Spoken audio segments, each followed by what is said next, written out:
Oh, let me back. Hey, what's up, Canada and beyond? Welcome back. It is Monday, July 29th. Welcome back, boys and girls, ladies and gentlemen, grannies and gators. It is going to be a busy roller coaster ride through the insanity and the shenanigans, and a lot of good news from Canada. So, we can look around what's going on out there and, cry or throw our hands up in despair, or we can laugh and make the most of it. And so tonight I'm going to take a little bit of maybe a different spin on what we all see going on out there in the dumpster fire of the world. So, as always, guys, thank you for tuning in wherever you're tuning in from. Thank you, Minnesota. Nice to see you in the house. Let me know where you're tuning in from. Let us know that we're actually getting it out there. But now more than ever, we need your help. This is a symbiotic, co necessary relationship. I need you guys to help me get the information out there. And so a like, subscribe, and a share goes a long ways. Tonight we're going to we're gonna celebrate and rejoice. And I want to ask people out there when they see the the repercussions or the ripple effects, shall we say, of what's just happened in Paris. Did we just witness the suicide of wokery? So we're going to talk a little bit about that. First, though, guys, I got to give out an apology. We were supposed to have a meeting for a bunch of folks on Saturday. And due to some derailment of technology and time and confusion, we didn't really get a chance to do that this past Saturday. So we're going to do it this coming Saturday, and we're going to start organizing and showing other people how we are organizing to stop funding the companies. Let me pull this banner off for a second here. Stop funding the companies that support the Great Reset, i.e., the Olympics and some of these other insanities that we're dealing with. So, um, on that note specifically, this will be where we will gather this coming Saturday. Everybody will get a little bit more warning in advance. I do have the link here. I'll drop it in the chat for everybody this time so you guys will be able to get it. And make sure that you get plugged in. This is not going to be public. It's not going to be streamed. It's not going to be available anywhere else except for getting together with us over here next Saturday. And I believe that starts at noon Eastern time. Just making sure that it gets out into everybody's chat here. I want to see people. I really want to get a chance to talk to some people about some of the stuff that we're doing out there. Looks like we're having a little trouble on Facebook. We're supposed to be streaming to Facebook, YouTube, X, of course, Instagram, Wimkin, and Rumble. So make sure that you double check that you're getting your notifications and your messages. Make sure you get down the link that I just shared with everybody for this, and we're going to get over to, did we just watch the suicide of wokery? I'm going to pull up a couple of, see if some folks are getting in here now. Awesome. Niagara in the house. Excellent. Esky Dogs, good to see you. Uh, Thanks. I say that often when I'm in other people's chats. Really, we're hostages in our own country from a hostile regime. So it's nice to see it coming back from Manitoba, Maritime, Canada. Excellent, excellent, awesome stuff, guys. Hey, Allie's dad. Who else we got in your house here? I think I popped up Little Farmer, but I'll make sure that I did. Hey. Mo, this is going to be a good one, guys. I'm going to kind of race through some of this stuff. Little Farmer from Lindsay on Terrible, Kelowna. Awesome. Looks like we've got coast to coast out here today. Where are we going to start with this? If this, I'm not going to give the video or any of the imagery any kind of life. I'm not going to breathe any kind of life into it. It is what it is. It was what it was. But if people need a sign as to what it was, that was the church in Paris, the Sacre-Cœur Church. Forgive my poor French, but they were lit up while the Satan and pedo worshiping was going on at the launch of the Olympics, and the fury and outrage and coming together of Christians since then in objection to this, I think is, I hate to say it, a little bit of exactly, no, it's a whole lot of exactly what the world needs. And I absolutely think it's way overdue to start to deal with this insanity that's been foisted upon us. Hey, Risa, my old friend, nice to see you. Hey, Stefan, back in the house. You know, I miss my Facebook followers because I don't get to see you over on Rumble, or if I do, I can't recognize you. But I'm surprised that I'm still streaming on Facebook. It's kind of telling me on my dashboard that I'm not. I can't communicate with you directly there. So it's just weird shenanigans that make it difficult for people to actually tune into this show, and this show specifically, guys. You guys deserve props for being part of a community that makes our government quiver in fear. From Widgley, awesome to see you guys. So back to the article. So this was a reshare and a question from Merrill Nass, but the article itself, and I'll make sure all of this is in the Substack tomorrow morning, and just to make sure that everybody gets all the free extras on Substack. Down below, right below my shining face, you will see a link to Substack. It has all of the bonuses and the perks, except for the meeting stuff, the organization of community. I see people all the time. We got to stop them. We got to stop them. We got to stop them. We got to stop them. Well, everybody and their dog has an idea of how to stop them, but nobody wants to kind of mesh those ideas into things that will work. So that's kind of what we're going to be doing on Saturday, and looking at different things that we've got established already. So far, we've got a team of 250 in one aspect that are working towards defunding these monsters.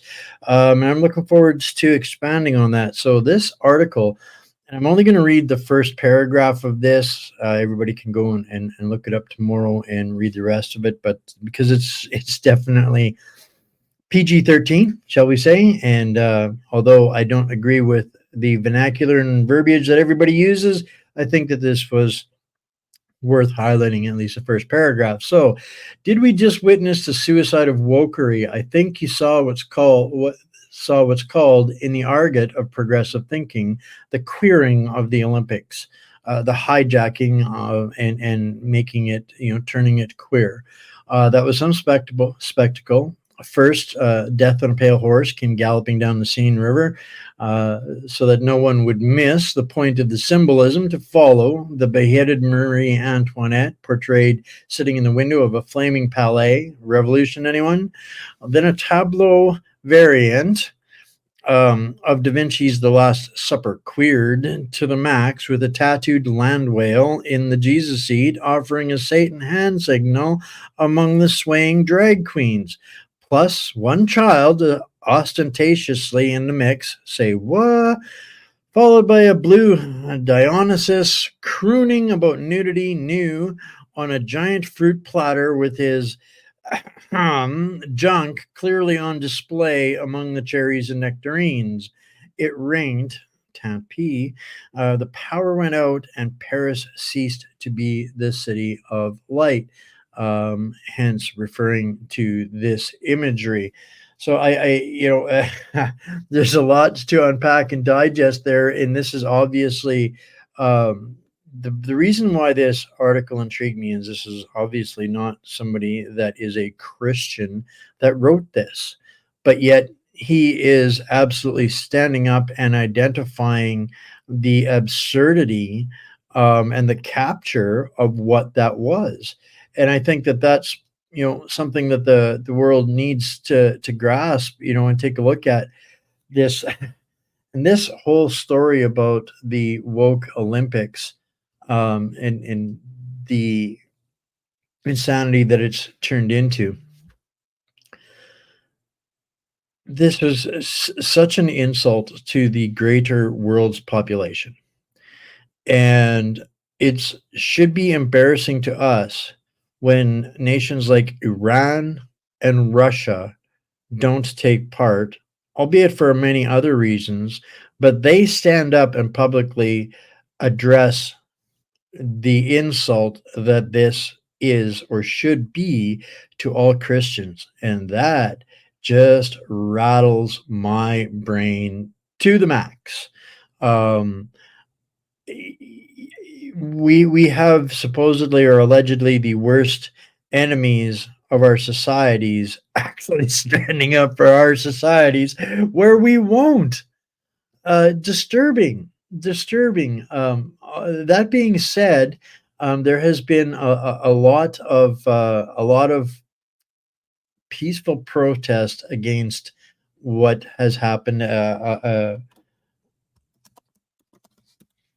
The people coming together. I'm going to see if I can pull up a different image here that kind of is a little bit more representative of what the response was to that insult to actually the intelligence of the entire world.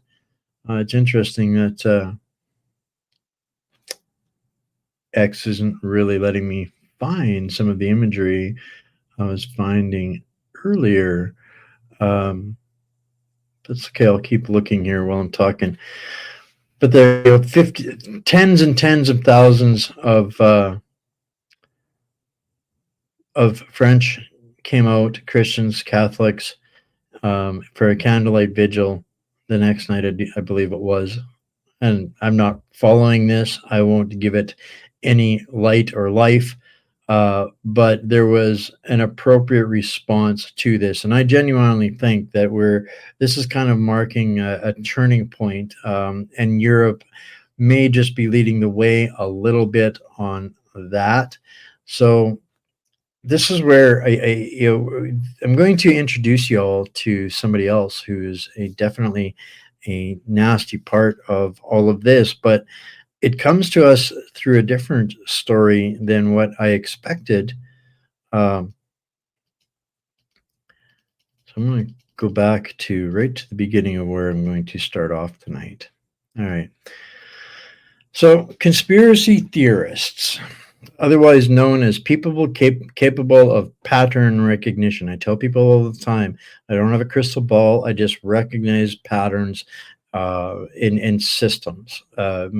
It's a simple thing. Um, it's part and parcel of what I used to do as an accident investigator.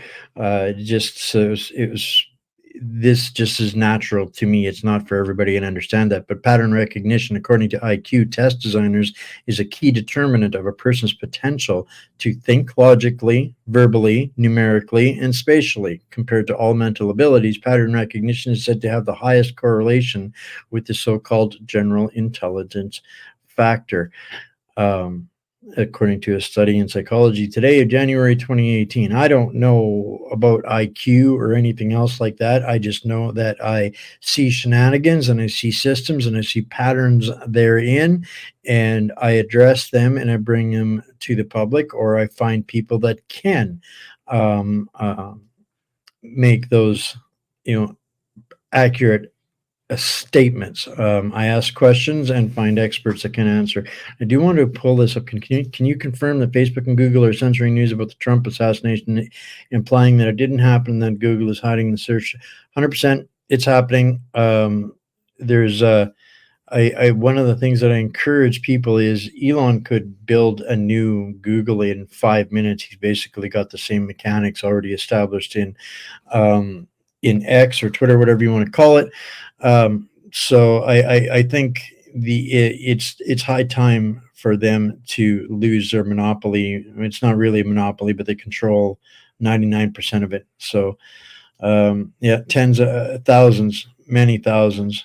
The upside down narrative is falling apart 100%, 100%. So there's a lot to celebrate in this, um, because it's becoming intolerable even for the rest of the greater world. And that's what we need to happen. It's these things aren't just happening in our country; they are happening everywhere. And this woke capture of everything that's been funded by these organizations under Klaus Schwab and George Soros and the usual suspects, designed only to disrupt and destabilize and create culture wars, color wars, the same things that they use to destabilize every nation that they want to ultimately destroy and rebuild. Because you got to remember, they get paid for both sides of the destruction as well as then the rebuilding. You look at BlackRock in Ukraine; they're getting the military industrial complex is making large, and everybody's getting a cut off the top for the big guy along the way. And now they're going to own Ukraine and every other nation that's been in conflict since then. And once they finally capitulate and prostrate themselves for the Black Rocks and the Bill Gateses and the George Soroses and the Tedroses. So, sorry, Donna, your comment is too large to put up there. Yeah.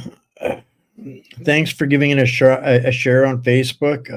Facebook is brutal. If they're going to allow me to do this, it's only going to be a short period of time. I was off Facebook for almost 3 months. They wouldn't let me back on. So this is show number 6 that they have allowed me back on. So I really, really hope people get plugged in on one of the other platforms. Get plugged in on X. Get plugged in on Rumble. Get plugged in on Substack. Those are where we're not having any interruptions. So that's the see, it's happening. Freezing up on losing me on X. I see. This is the point, and I have people that let me know from day to day what it's like for the users on these Substacks. Yes, and it's also, I see a comment over on Instagram, which I don't. Oh yeah, don't get to share on here with you guys. Da-da-da.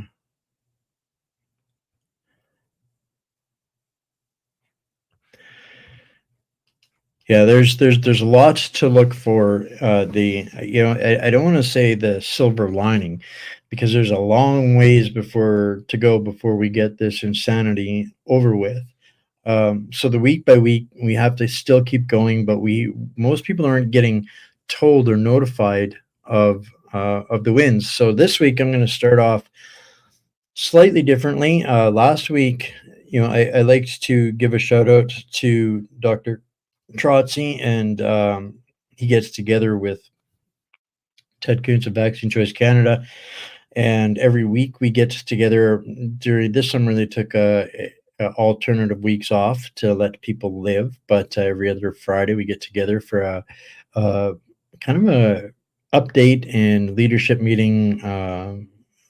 There's hundreds of people from different organizations across the world that take part in this, and we talk about all of the different things going on at the grassroots level. And so it's really hard to bring it all to light at the same time, but this was a way for me to multitask and give kudos and props to Dr. Trotsy, and some of these other guys that are doing good fights, and I can use theirs rather than rewriting it all for myself. I can share their news, and so here we're going to start with Dr. Trotsy's and Ted Kuntz's wins of the week. And this was published a couple of days ago on the 20, or yesterday, I guess, on the 28th. So congratulations, friends. It has been an exceptional week for the truth and freedom movement. State and provincial governments are standing against global agendas and federal malfeasance. Canada's Supreme Court is countering federal authoritarianism. MPs and citizens are calling for Trudeau's long overdue arrest. Tennessee's court and New Hampshire's governor both took major steps to protect children against pedophilia. So did the UK. Gender confusion and other perversions. COVID truth is being shouted from the rooftops. Lawsuits are being launched and won against the COVID crimes of governments, Pfizer, and vaccine-mandated employers. There is also great health science news, important H5N1 solutions, new resources, stories, and laughter in this week's wins of the week. So I'm just going to kind of skip over a couple of these real quick. So just to make sure, we're not missing anything important, and there's some other stuff that we can chime in on here a little bit. So politically, the tide is starting to turn in the U.S., where they're signing bills that are vetoing How schools, businesses, and medical establishments should consider transgender related issues. So, big shift happening there. The UK just ruled to end puberty blockers in kids and teens. Um, Links don't work. Yeah, if links may not work in the chats, guys, and if people start to spam the chat, and then they're probably going to have a moderator help them take a timeout anyway. So there's everybody's got a channel on a platform, and we do our best to share others that are working from the same place and space, right? So Alberta's Premier Daniel Smith has promised the province's Bill of Rights will be amended this fall so that there are protections added for people's personal medical decisions.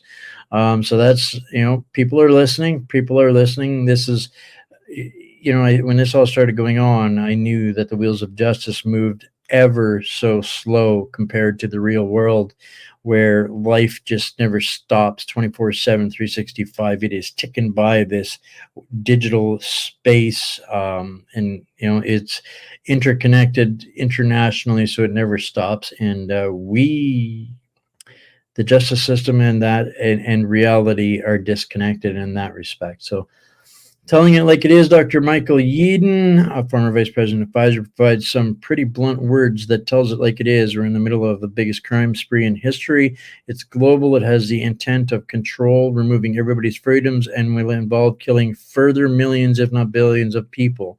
It is long planned. If you comply with this tyranny, it will end with the loss of your liberty and probably your life. And that's what's going to happen if you and everybody else choose to do nothing at all. You have to be brave now. I cannot argue with him. I've got a bunch of slides that I put together today. So I kind of had an idea that I was going to put them up in a specific order, but that rarely works for me. But to do all we can and still to fail is one thing, but to fail to do what we can is quite another. Whatever the outcome, both speaking out and keeping silent will always come at a price. As for me, I would rather pay the price for speaking out than the price for keeping silent. So I can't argue with him in the slightest in that, and that's going to be what it's going to take. But understanding that we're pattern recognition and specialists, and do not allow them to disregard or denigrate or silence or intimidate us. Why? Because they lied about everything. They lied about tobacco. They lied about mercury. They lied about opioids, aluminum, talcum, sweeteners, saturated fat, GMOs, raw milk, cholesterol, fluoride, glyphosate. But now they're telling the truth. I don't think so, folks, and I know most of you don't think so either. And what are they lying about again? This is I'm getting wound up, and I'm going to end up getting ahead of myself. But that is going to be something that they really need to get in touch with. But we're going to go a slightly different direction. Something else they lied about. Diversity isn't your strength. It lowers your wages, marginalizes your culture, increases your crime, fills your hospitals, occupies your houses, ruins your schools, consumes your taxes, tightens your laws, restricts your freedoms, endangers your children, and calls you a racist. Can anybody argue with that as a lived experience of this diversity experiment that they keep foistering on Canadians? That we're seeing our government spending $20 million in Guyana to teach them not to poop in the sand. But yet, what do we have here in Canada? A major outbreak of people doing exactly that. This is how diseases and societies and plagues happen, folks. And this diversity is what we're supposed to accept or be labeled racist if we don't. Um, this is beyond measure, beyond pale, beyond sanity, beyond expectations, beyond reasonable expectations, and is absolutely 100% intentional, not accidental. These are not people that are just coming here for a better life. It is a replacement migration, exactly what we've been talking about. And this report kind of got leaked a little while ago here that was crafted in 17th of March 2000. I'm going to read just this highlighted portion for everybody, for those who are there on the 4x2s out there, focusing on these two striking and critical population trends. Now, I'm going to read the whole part. Um, Replacement migration is a solution to declining and aging populations, regardless of the ones that they're taking out intentionally in the world's biggest bioweapons assault in the history of the world on unsuspecting and innocent societies. But I digress. Replacement migration is a solution to declining and aging populations. United Nations projections indicate that over the next 50 years, the populations of virtually all countries of Europe, as well as Japan, will face population decline and population aging. The new challenges of declining and aging populations will require comprehensive reassessments of many established policies and programs, including those relating to international migration. Focusing on these two striking and critical population trends, the report considers replacement migration for 8 low fertility countries: France, Germany, Italy, Japan, Republic of Korea, Russian Federation, United Kingdom, and the United States, and 2 regions, Europe and the European region. Replacement migration refers to the international migration that a country would need to offset population decline, which, our liberal government, never willing to leave a good crisis go to waste.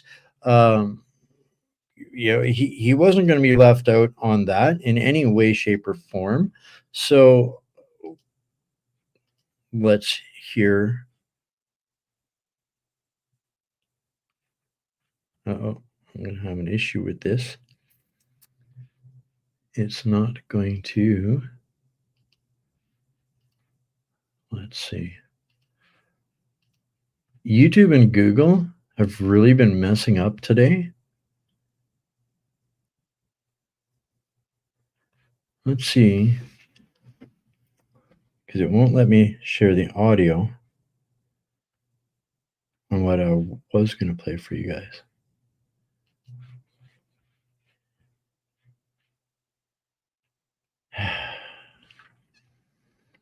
No, YouTube will not let me pull it up. It's interesting because I can open it up on YouTube on a different browser, but it won't let me play it from this other browser.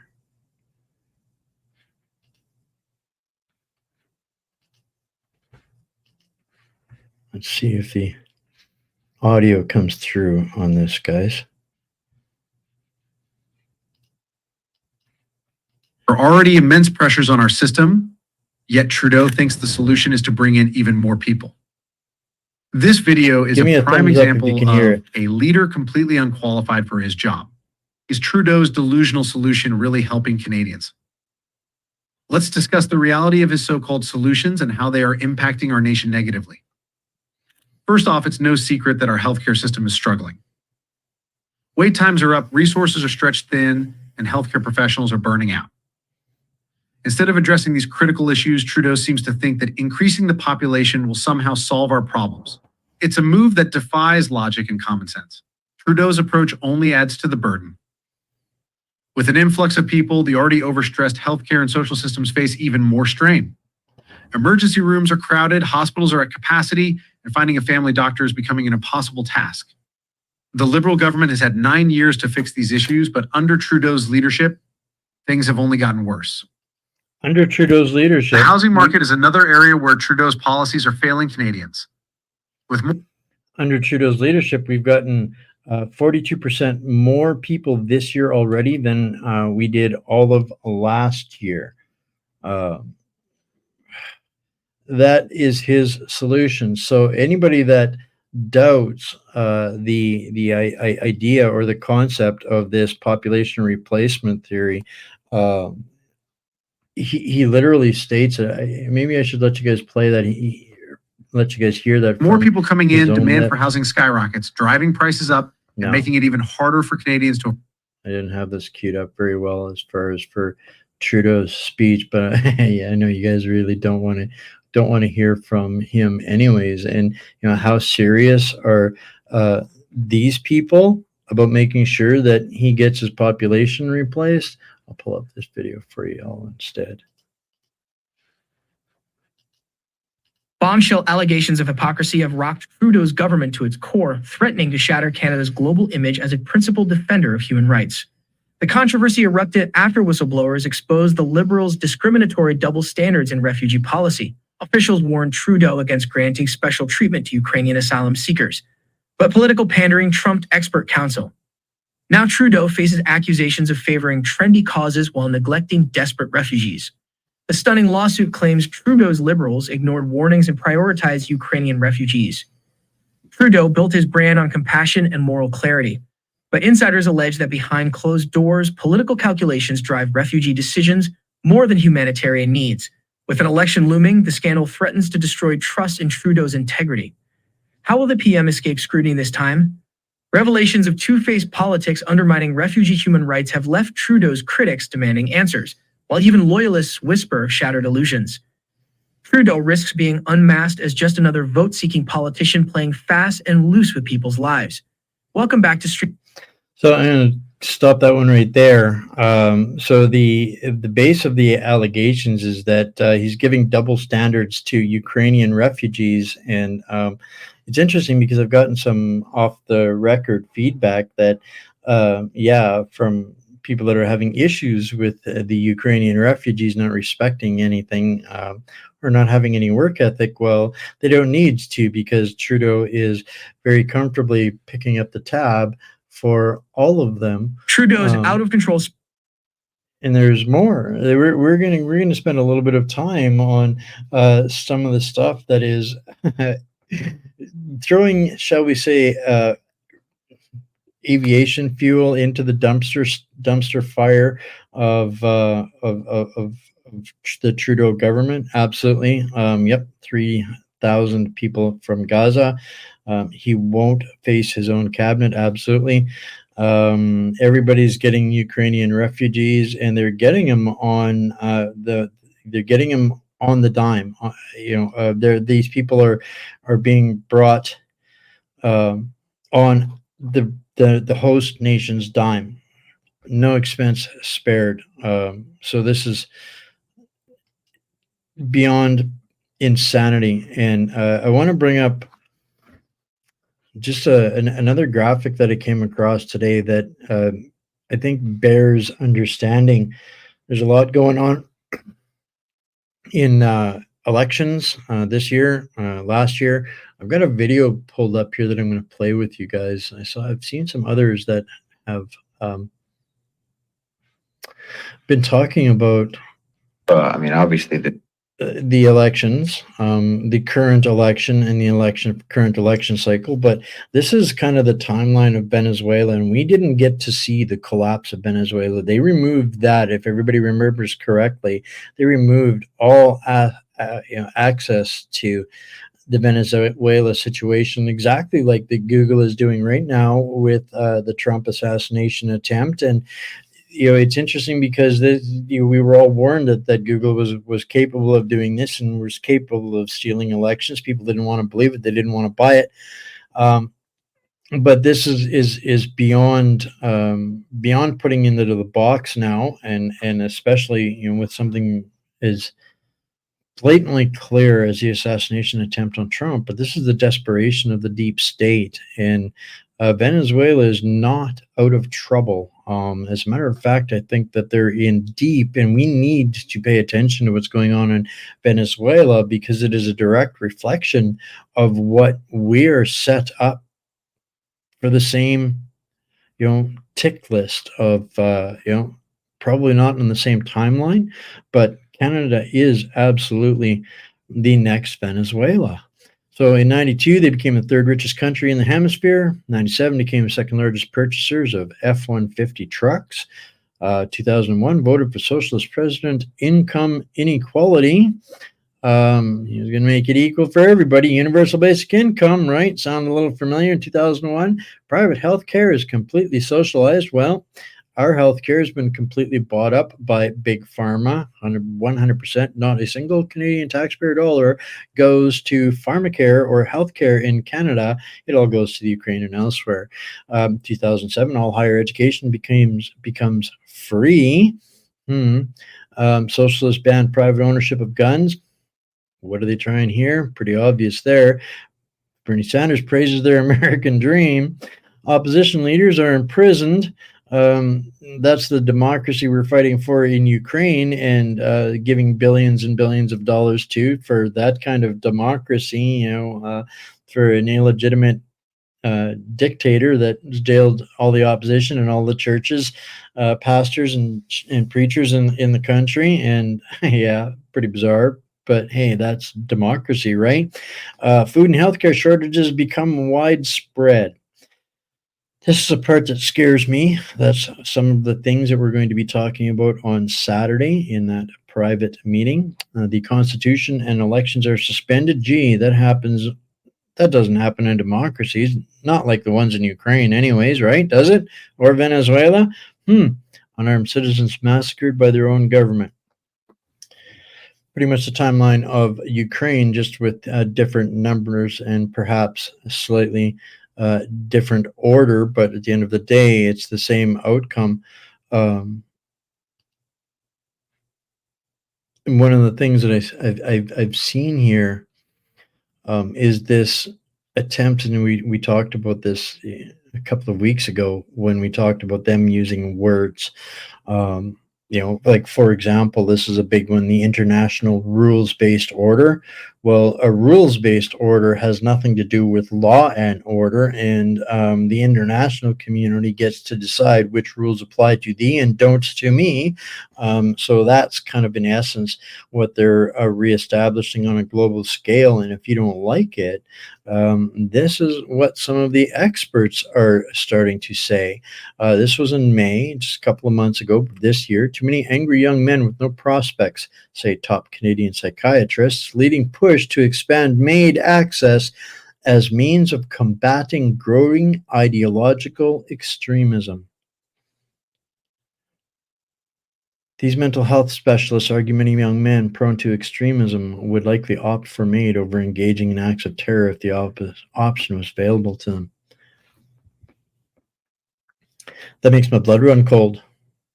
Makes my absolute blood run cold. This is where they are already looking at the youth in our country as being dangerous and hostile, and providing a state-sanctioned solution, right? I want to pull this up because the fix in the next coming elections. Well, we're going to talk about that here for just a second. Well, in just a second. Let me get this pulled up. Let's go. We're gonna sit through this one. This one is an entire 6 minutes. Some other people have kind of come across it today. I watched this last night, and I knew this was kind of going to be one of the meat and potato points in this show tonight. So let's listen to this guy talk about elections. I don't know if any of you guys here that have seen this, but this will be in the Substack tomorrow as well. Obviously, there's not a question about whether or not they have free and fair elections in the United States. Why would they? Why would you think that they did?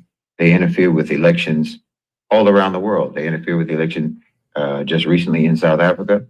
They interfere with elections in Georgia. They interfere with elections everywhere they go. They subvert democracy all around the world. What makes you think that they wouldn't subvert democracy right there at home? Of course they do. Well, I think that they interfere and subvert democracy in their own country more effectively and more comprehensively than they're even able to do it in other countries. And we know that they're able to do it in other countries extremely well and extremely effectively and get the results that they want. So do you think that they're not going to ensure that they get the results that they want in their own country? Of course they do. You'd be naive to think that they don't. They didn't just find out that Joe Biden has experienced cognitive decline. They didn't just find out that the man has dementia. all of those people in the Democratic Party who were pushing for him to step down or pushing for him to not seek re-election, they've been interacting with him. They've been talking to him. They know perfectly well that the man has lost his mind. And they've been knowing that for 4 years, and they didn't mind. This isn't about wanting him to step down or wanting him to step aside because they think that he's not competent. No one ever thought he was competent.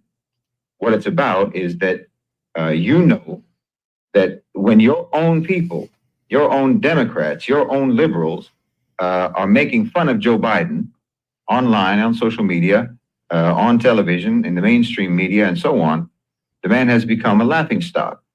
That means that him winning in a rigged election wouldn't be plausible. No one would believe that. It was barely believable even in 2020. So there's no way that you could get people to actually believe that Democrats turned out in significant enough numbers to give Joe Biden a victory in 2024. He was asked to step down or asked to step aside because the Democratic Party knows that if they want to sell their appointed president to the public as if they were democratically elected, there has to be some degree of plausibility to that. You see, if they could have, they would have given the Democratic Alliance in South Africa the full victory, but it wasn't plausible. So there has to be some degree of believability. I don't think Kamala Harris is any more popular than Joe Biden, and she's not much of a better speaker. It's a choice between Kamala Harris, who always sounds like she's a little bit drunk, or Joe Biden, who sounds like he's in a perpetual fugue state. However, with Kamala Harris, you have certain factors. The term that I coined, CKLR, and I've been screaming for since the night of the Brexit countdown, was the manufactured destabilization. But from there, it absolutely goes to devolution and continuity of the devolution of the continuity of government. So yeah, they're absolutely messing with the continuity of government. Will be very right now. appealing to the liberal base, to the Democratic base, that allow you to craft a narrative that makes her victory plausible, regardless of whether she gets the votes or not.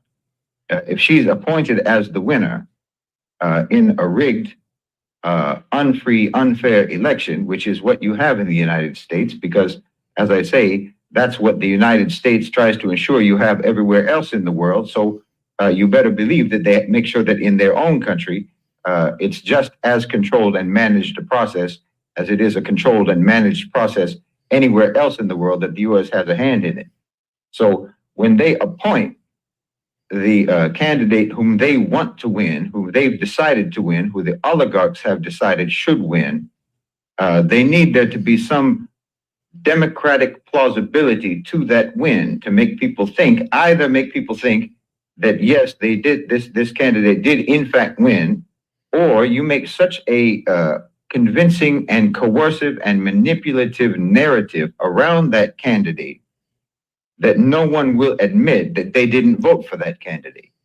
In other words, she's going to be the first woman president. Well, wouldn't you be ashamed of yourself if you didn't vote to break the presidential glass ceiling? She's a woman of color. Well, wouldn't you be ashamed to say that you didn't vote for a woman of color? Well, that would make you a racist. If you don't vote for her, then the only two reasons that could possibly be is because she's a woman and she's a woman of color. So that means you're a misogynist and you're a racist. So you can craft a narrative around her that everyone will want to say that they voted for her, even if they didn't turn out to vote at all. Because we're going to hear nothing for the next 3 months except how excited the Democrats are, how reinvigorated they are, and how thrilled and breathless with anticipation the American people are for being able to finally achieve this first woman presidency in the United States. Everyone is excited about it. So therefore, when she's appointed as the president, if that's what happens, when she is appointed as the president, everyone can believe that the hype got her elected, even if no one shows up at the voting booth. And when everyone starts cheering in triumph and applauding and congratulating themselves for being so progressive and so liberal, as to elect the first woman president and the first woman of color as president, well, no one will be willing to say that they never voted for her. So it's a very you have a lot of strategies that you can use to convince people that it's either believable that she won or it's unthinkable that you would deny that she won. So I don't know if that's what's going to happen, but I don't for a second believe that they have free and fair elections in the United States, and I think you'd be a fool to believe that. Instructed to enter challenge ballots into. So I don't know anything. I don't know who that man was. I don't know if that was a fake video. I don't know anything except that he brings up some incredibly important points, and they're going to make it very difficult for anybody to choose. They're going to put you on the moral crucifix no matter what you do if you don't buy into Kamala. That's what they're, I wish I knew who this guy was. I'll do some digging and see if I can find out who that guy was.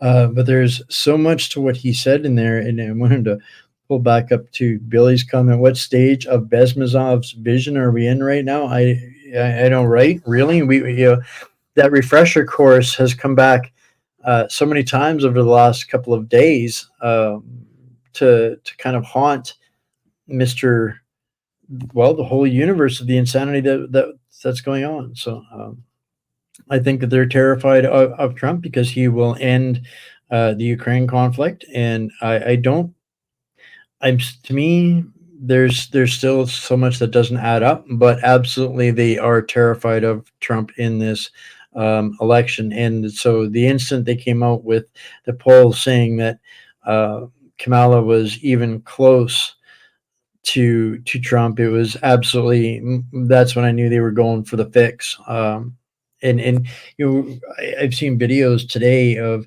these giant Zoom calls with nothing but women in them and going, oh yeah, we got to organize, support Kamala.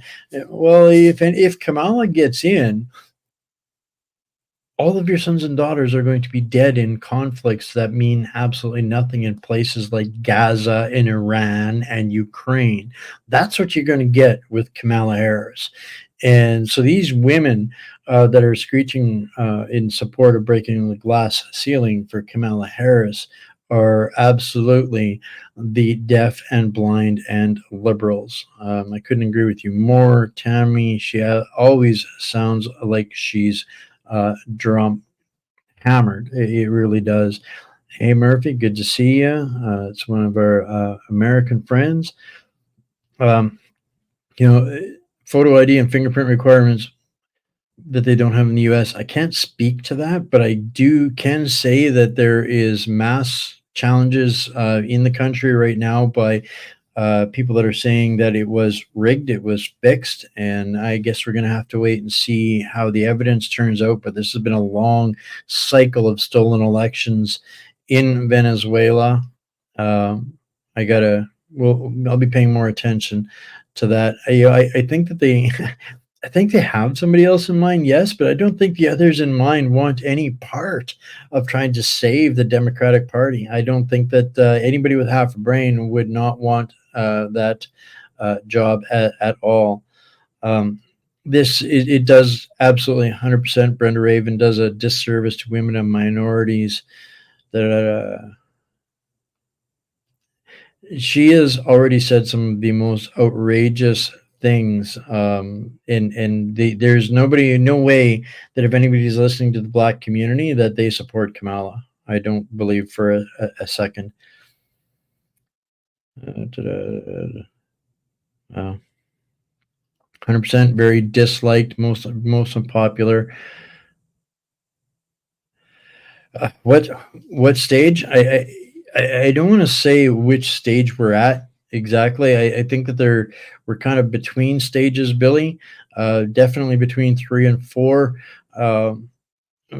If this year is going to be the pivotal year, if the world doesn't get ahead of this wokeism and globalism this year, then it's gonna speed up, and we're going to see Orwell's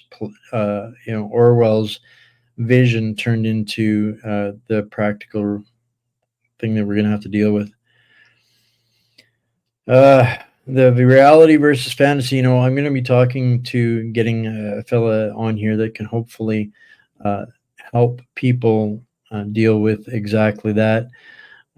Wow, so many comments to go through here tonight, guys. I'm going to get back to what I got going on here, because I'm going to end up going way overboard. But this is an important one. We need to touch on this for just a minute or two so people can kind of get an idea of, and I'm going to show you what was leaked. Scoop Canada, we've got some hard-hitting news that you won't want to miss. Today, we dive into a shocking revelation about Justin Trudeau's policies and the devastating impact they've had on drug-related death. Pierre Poilievre is calling out Trudeau, and it's time we take a closer look at what's going on. Pierre Poilievre tweeted, "What is wrong with this man, and he's not wrong to ask? Trudeau promised to reverse his drug decriminalization policy in British Columbia after it led to a nearly 400% increase in drug deaths. Yes, you heard that right, a 400% increase, but now it turns out Trudeau has been secretly planning to implement this disastrous policy nationwide. It's hard to believe, but it's true. His wacko agenda is not worth the deadly consequences." Let's break it down. Trudeau's initial policy in British Columbia was supposed to help manage drug addiction by decriminalizing small amounts of drugs. The idea was to reduce the stigma and help addicts seek treatment. But what happened instead? A catastrophic rise in drug deaths. It's clear that the policy failed, and failed miserably. Yet, despite these horrifying results, Trudeau seems to be doubling down on his misguided approach. The Liberal government's handling of the drug crisis is just one more example of its incompetence and reckless decision-making.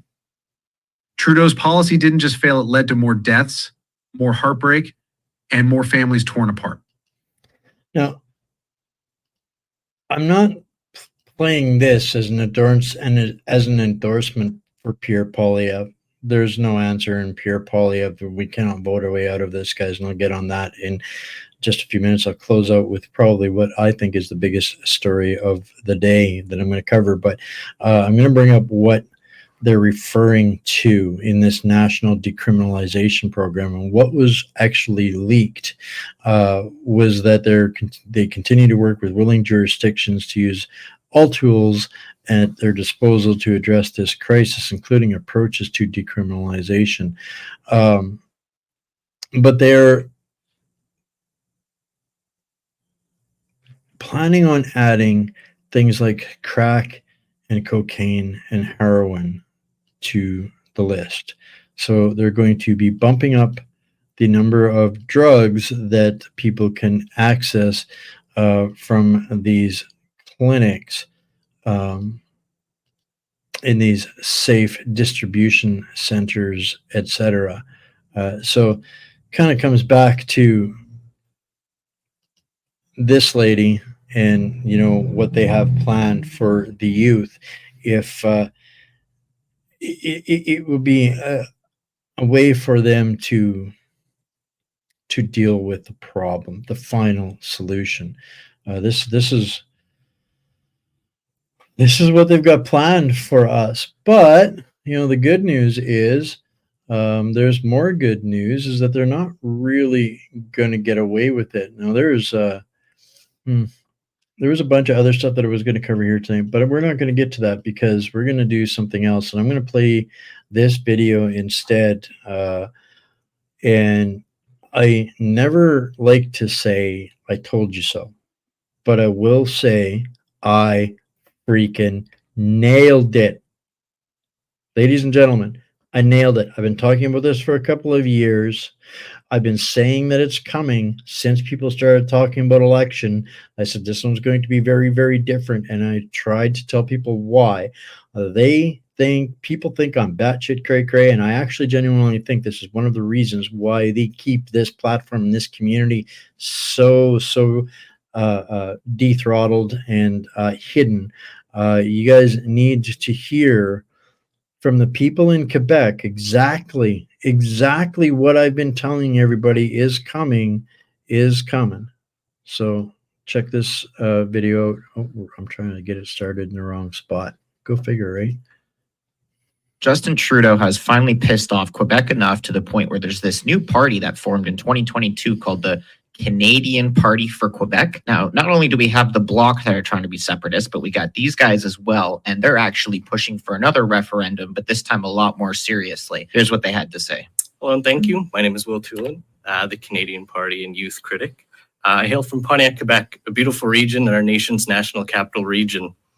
The same Pontiac where the state Canadian movement was born back in I do want to touch on this question here from Tammy for just a sec. The NDP and Libs, there's a lot of people talking about the Trudeau's party merging with Jagmeet Singh's party. And I didn't get the graphic in time, but even if they do that, it's not going to save them from what these guys are announcing in this video. And I just want to see here when it came out just a day ago. What these guys are doing throws a wrench into all elections discussions. So at this point, the Liberals and the NDP merging is still not enough to beat Pierre, according to the polls. But again, I don't think it's going to much matter if these guys have their way. 1996, and where the state Canadian motion was passed throughout the majority of our municipalities. The Pontiac and Quebec, in general, are no stranger to having the Quebec government. Tammy, if you're in Manitoba and you want to separate, you're going to cheer for this party's announcement. Play Anglophone and Francophone against each other. This has continued with recent legislation and the passage of Bills 96, 21, and 40. These unconstitutional and un-Canadian bills have been met with no pushback from the federal government or the Prime Minister, the same Prime Minister and Cabinet with the mandate to defend the Canadian Charter. Alarmingly, these unconstitutional bills have been passed in the province where both the PM and Speaker of the House gained their seats. Now, if the Prime Minister and government wish to sit idly by with the passages of these legislation, then I ask them to allow for a federal referendum in Quebec to allow the people to decide their path forward. A federal referendum allowing the same notion of staying Canadian before the separatists jeopardize our country's unity. My message is to the Prime Minister. Do your job. Uphold the Charter or allow there to be a federal referendum in Quebec for declared regions to stay Canadian. It has become painfully clear that the only time Quebec enjoys the word equality is when it's used as it collects its equalization payments that it receives from the rest of Canada. I call that communism myself, but hey, they want to call it equalization payments, but yet they still think they're getting treated poorly. He'll get introduced to in a second. I see your comment there, Esky Dogs. Who is this guy? He'll get introduced real sec, but he's just the opening act, shall we say. The guy coming up next, really, you're going to find interesting. We need to ensure the Charter of Canadian Rights and Freedoms is protected in Quebec and upheld. This referendum is vital for youth to stay in Canada and remain in the country they love. For too long, the youth have left their home province because of this. Thank you. I now pass it over to the leader of the Canadian Party of Quebec, Colin Standish. So the youth party, the Quebec Youth Party is working with these guys. But this is the boss.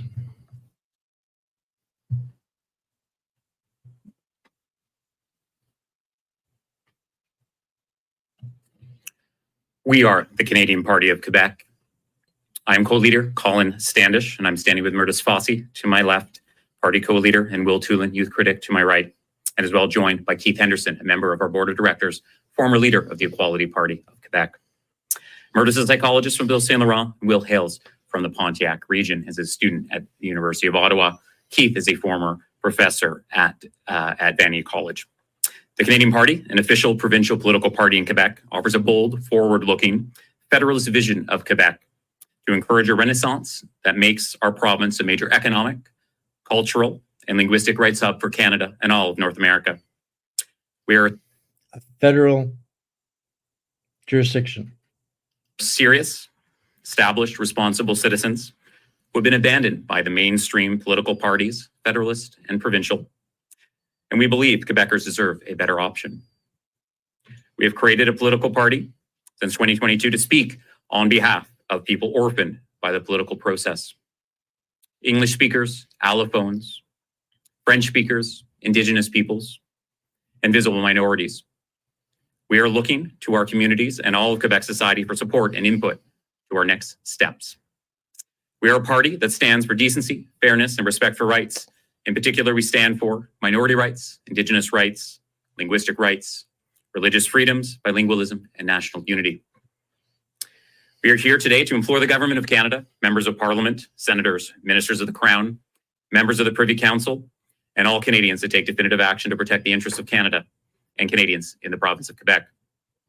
A profound constitutional revolution has transpired since 2019, where the Government of Quebec has seized jurisdictions, notably labor and intellectual property, has a new constitutional status that no other province has, formally assists in appointing Supreme Court justices from Quebec, and with not just federal acquiescence, but with the complicity in undermining the legal, constitutional, and moral fundamentals that bind Canada together as a country. These changes place the arbitrary dictates of a party in power in Quebec's legislature at the pinnacle of the determination of human and civil rights, unbounded from the protective framework that governs all other Canadian provinces. I hope you guys are reading between the lines on this a little bit. So they're literally, because the Separatist Party has basically co-opted the provincial government in Quebec and allowed Justin Trudeau to implement unconstitutional and illegal policies into Quebec. These guys are basically coming together to say, if you don't fix this, then we want to separate and we will bring the people with us. This revolution is insidious and appears to be aimed at undermining the ability for Canada to survive and function as a coherent nation state. Some of the most significant aspects that have transpired in the past 5 years are Bill 96 and other associated legislation spoken about by my colleagues, Bill 21, Bill 40, and also the Oath Act, our fundamental and illegitimate restructuring of our society, province, and country. As well, Bill 96 in particular surgically excises the English language, speakers, their institutions, and associated civil and human rights from the province of Quebec. Bill 96 additionally diminishes the civil and human rights and fundamental freedoms of all Quebecers, regardless of mother tongue or language of choice and ethnic background. In particular, the rights of Quebec's First Nations and Inuit communities are also diminished. When they give these migrants and immigrants immediate status and rights and privilege above us, that's what he's really basically speaking to there. The proposed unilateral constitutional amendment in itself is, of course, unconstitutional and ill-advised public policy.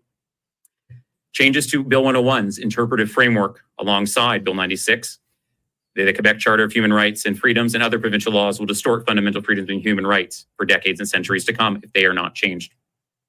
Freedom of expression, commercial expression and practice, work and employment, contractual liberty, and educational freedom are further constrained for all Quebecers, regardless of linguistic group. Bill 96 and the Oath Act, including the implied restructuring of our Constitution and Quebec's legal status. Taken as a whole, the terms Quebec Nation, only French-speaking state, parliamentary sovereignty, Parliament of Quebec, and Quebec spelled erroneously with an accent aigu, all seem to be factually, legally, constitutionally, politically, and morally confer and imply an illegitimate legal status that Quebec does not have.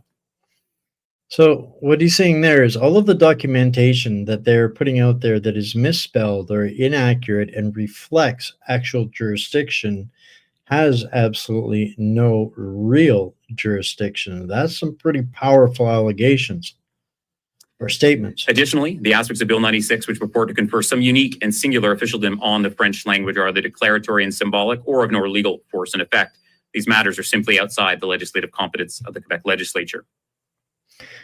When many of you guys will be familiar with Doug Force's description of actually all of this and how these laws that they keep implementing have no actual force and effect. Well, this is exactly what he's saying in regards to Quebec, and he's basically laying down the gauntlet. The two proclamations of nationhood are seemingly defined solely by the French language, and they are twofold. Quebec nation. Quebec is recognized as a province with a defined territory, defined jurisdictions, and legal status in the 1867 Constitution that territorializes the concept of nationhood. Nation is once again inserted in the Constitution within a binary power structure. Federal government and provincial governments, a nation is not contemplated in our constitutional framework. As well, these legislation declare that French is the only official language of Quebec, in the sense that it's clearly in reference to legally defined province of Quebec. These two proclamations of nationhood are seemingly defined solely by the French language. These amendments clearly amend and contradict Section 133 of the 1867 Constitution, which accords equality of status in English and French in Quebec's legislature, courts, legislation, and regulations. When will the government of Quebec act? When will Prime Minister Justin Trudeau take a look in the mirror and realize that he's not standing up for fundamental freedoms in the province he represents? The time is now to allow Canadians in Quebec to choose to remain Canadian in territory, rights, and freedoms. Thank you. So now this, guys, I think is a far more pragmatic and succinct approach to separation. They're literally saying, you guys are messing with us. You've been lying. You have no force and effect in your policy. And we know, and your options are to fix it, or we will establish our own nationhood, their own federal nationhood, however they determine that to be. And the important distinction that I want to make out of this is it only takes one. This is the thing, this is where some of the terminology that you guys probably first heard here on this platform about de facto being unlawful, de jure being lawful, odious debt meaning smelly debt, debt of the criminals, debt of the crooks, constitutional conventions. That is exactly what this guy is talking about. And I can tell you that there are people across this country that also know and also understand and are also preparing for the inevitable conclusion, because we know that Trudeau's not going to be able to resolve this problem. So Trudeau has two solutions: create another crisis, another disaster to take advantage of, in amongst all of the dumpster fires that are going on right now, and the insanity going on right now. Or he's going to, so he's either got to fix the country or he's going to lose the country, and it has absolutely no bearing on any of the shenanigans, the gaslighting, the astroturfing, the lies, the insanity that they've been perpetrating across people of our entire country, creating this division, this insanity. Dang, we're going to run a little bit late, guys. Two more stories that are really important for people to understand. And this one here, I'm kind of surprised. This one comes to us from the Toronto Sun just a couple of hours ago, from Lauren Gunter. And I think for me, after 15 years of fire and rescue, I'm going to set you guys up with a little story. Way back in the day, folks from Alberta might remember, long before Fort McMurray burned down, a town called Slave Lake burned down.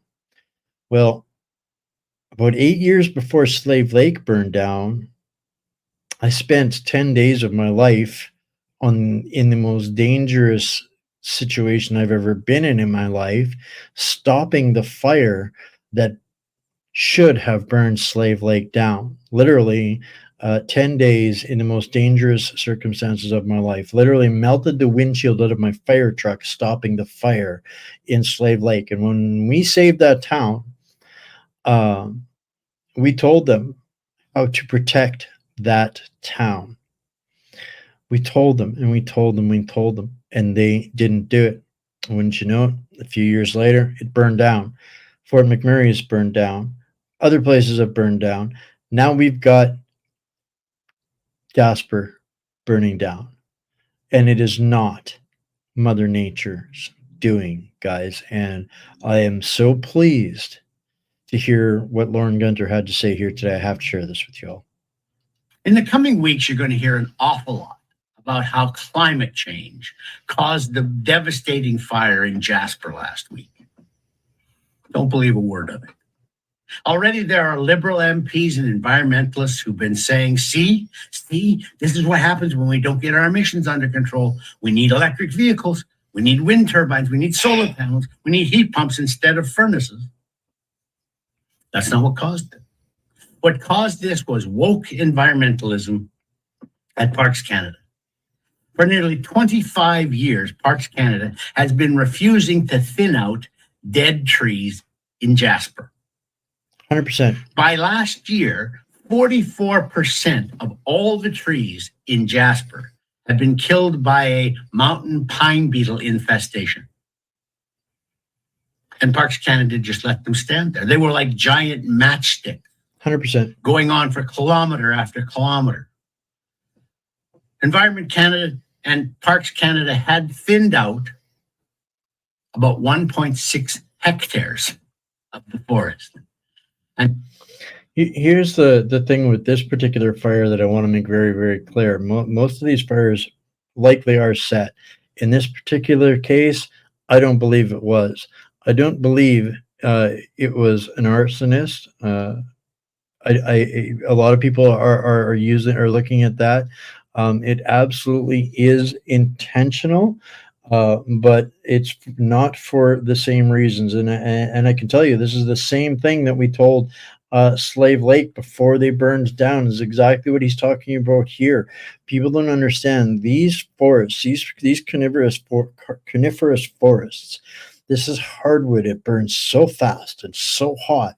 When you get a dead forest like this, it is literally a firebomb looking for a place to happen. It could have been the most innocuous thing to start the original fire. But the fact that Jasper got lost, that is something else. And there were tens of thousands of hectares that were affected. So what they did was largely useless. They promised that they would plant 520,000 new trees. They planted a few thousand, under 10,000 by some count. The Liberals just aren't very good at planting trees, apparently. They promised, of course, in 2019, they would plant 2 billion across the country, and they've so far planted maybe 40 million. But that's not the point. The point is that Parks Canada was told again and again and again, first by the Alberta government, then by its own conservation scientists, by the mayor of Jasper, by professional foresters that they hired to evaluate the forest at Jasper. They were told again and again and again that mega fire was coming if they didn't do something to get rid of all of the dead trees in Jasper. And they did nothing. I think the kicker, though, came this week when it was discovered that an internal report prepared for Environment Minister Stephen Guilbeault said that Jasper was a particular problem, that Parks Canada acknowledged it had done nothing or next to nothing to mitigate the fire risk. And going forward, its new parks plan should focus on that. But they knew that for nearly a quarter of a century, they had done nothing. And that's why when the fire struck last week, the forest in Jasper burst into flames. Huge fun. At one point, the firefighters estimated that the wall of fire going at the town site was 100 meters tall, 300 to 400 feet tall. I've fought fires like that in exactly that kind of forest. And it's unfathomable, the heat and how high that goes. I've watched helicopters almost get sucked in to the fires trying to drop their water bags on them. They're literally getting sucked out of the sky until they dump their water. I've seen these trees launch like missiles. The ones that are still alive, when the fire gets to them and they're so hot, they don't even have time to burn, but the sap boils in them and gets pressurized at the bottom until they launch like missiles into the sky. That's what happens because of neglect. And the other thing that Parks Canada did, so it ignored all of these warnings, it also didn't ask for Alberta's help in fighting these fires. Alberta has a lot of experience fighting wildfires. For instance, Alberta has 100%. night vision firefighting capacity, so they can fight 24 hours a day. Parks Canada can't fight at night. So as soon as it got dark, Parks Canada had to stop fighting the fires coming to Jasper. Alberta has this technology that allows them to throw up huge walls of water in front of huge walls of fire and prevent fires from advancing as quickly. Parks Canada didn't ask for that help. They were told, as I said, again and again and again, that they had to deal with these standing trees. 44% of the forest in Jasper was dead trees. They had to do something about that, and they didn't. And that's why, when the fire struck last week, it was so utterly devastating. For Post Media, I'm Lauren. So I spent, for those that don't know, I spent 14 years as an industrial fire and rescue specialist. I only went to work when it was somebody else's worst nightmare. Kind of put that life behind me. I don't talk about it much, but this really, really infuriates me. You know, these people are so intent on virtue signaling. We had abilities. How we saved Slave Lake, they wouldn't have been able to do it in Jasper because of incompetence. We use what's called a surfactant that is like it's like a dish soap kind of foam that seals stuff so the fire can't burn. Right? They could have blanketed that town in surfactant and nothing would have burned. But they're too damn cheap. They're so busy with the virtue signals and committing the crimes and getting their cuts and getting their green policy. And at the end of the day, this was approved by Stéphane Jabot. So this rests directly on their tables. Fort Mac was all of the governments involved at the time. Rachel Notley at the provincial level and Justin Trudeau allowed Fort Mac to burn. This is willful negligence and not incompetence. This is willful negligence and corruption that destroyed a good chunk of Canada's legacy, Canada's identity. And that really upsets me. So yeah, they use a powder chemical that's causing lung and breathing issues. Something like baking soda is an equal equivalent. They do anything that they can to justify adding extra complexities to firefighting.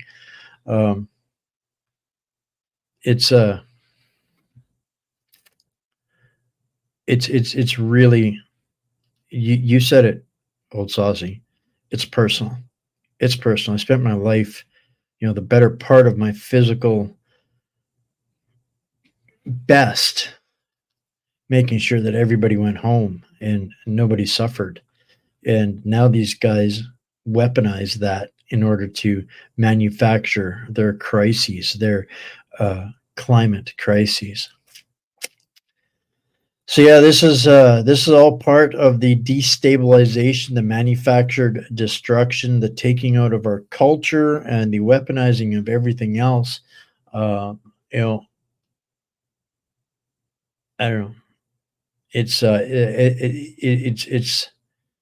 it's very tough for me to take sometimes. I gotta say it, but I think I'm going to leave it there. I had a whole bunch of other stuff.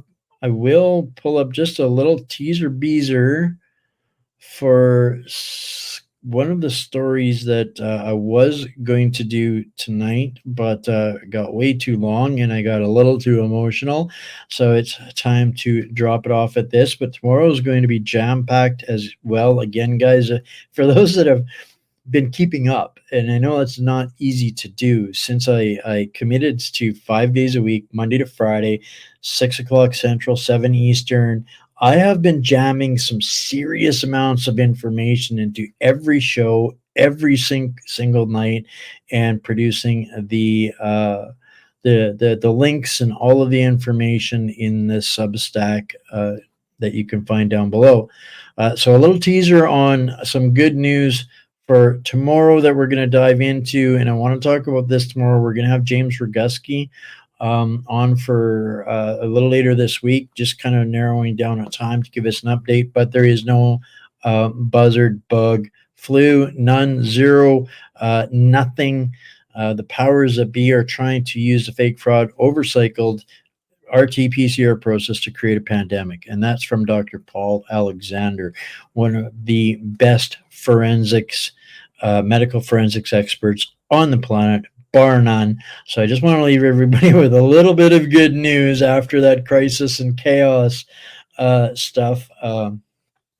Gets me a little frazzled sometimes when I get emotional with this stuff, but I do this. This is from the heart. I do this because this comes from the heart. I'm compelled to do this. This wasn't my dream job or ambition, but 5+ years ago, I decided that Iraq could do better than what billions of dollars were going to the Legacy Media Fund for. So I've become one of the reasons why people don't trust the government, and I'm proud to do that every single day, as are a bunch of the the independent, authentic media personalities that we've kind of grown in our community over the last little while. So I want to always reassure everybody, go and support your favorite independent journalist, the one who is taking the hits and doing it because they love you, the people. Are doing it to serve the people rather than as a business model. So again, got the Substack out there. If you want to contact me, you could do that at contact@whatsupcanada.org. And get, if you missed some of the links from the meeting next Saturday, or whatever the case might be, I know I've got a few people to answer there that were looking for Saturday's links. I didn't forget you. It was just got scrambled and rearranged. I will get a link to you for this coming week. And if this is, I guess, my last message, if this is the platform that you love, trust, and support, this is the best way that you can do that. Through a donation at donate@whatsupcanada.org. And I put this one out there, guys, because this is the one that comes directly to me. All of the other platforms I get, nickels and dimes from here, $5 here, $5 there from Buy Me a Coffee, but they all take their cut. If you donate directly to me at donate@whatsupcanada.org, or if you want my snail mail address, email me that. It's you guys that keep this from going behind a paywall. I would quit before I would force people to pay for the truth. And I just can't see myself quitting. So you guys keep me alive in how we fight this fight together. So on that note, I love you all. Stay Canadian, stay American. Remember what you're fighting for, my fellow patriots, friends, family, heroes, hostages. I love you all. And I'll see you same time, same place tomorrow. Bye for now.